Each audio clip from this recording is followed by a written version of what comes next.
So we're Moonstruck for today's Food on Film with a great romantic comedy. I'm Denver Post movie critic Michael Booth. And I'm Kristen Browning-Blas, food editor at the Denver Post. And this 1987 movie was an Oscar blockbuster. It was winning awards left and right. It got Cher for Best Actress, Olympia Dukakis Best Supporting Actress, it got a Best Screenplay, got a nomination for Best Picture, and Nick Cage plays a baker in the movie. And there's flour thrown all over the place and some great scenes. Yeah, where she walks down the stairs, the bakery is kind of under the retail part, and he's down under the street level, and he's all covered in flour. And it's a great gnarly part of a New York kitchen. Yeah, you know. And today I've brought some bread flour to talk about why it's important to use bread flour when you're making bread like Nick Cage does in this movie.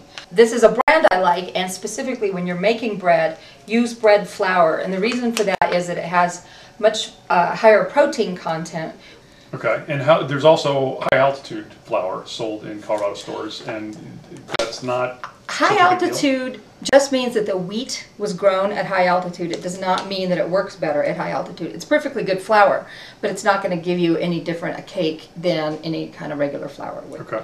But for bread, you definitely want to use bread flour because it has a higher gluten content, and that creates the stretchy dough, and it also develops more flavor.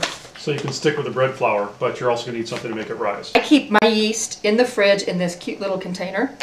It's dry yeast. In most recipes, if it's not a high altitude tested recipe, use a little less yeast than it calls for. That way the bread can rise and the yeast will not get exhausted and collapse before it's ready to go in the oven.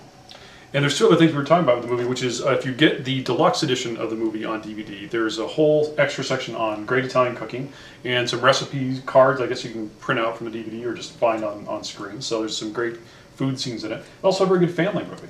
Oh yeah, I'm going to watch it with my daughter who's 13. I think it's one of those movies that she would really get a kick out of now. Yeah.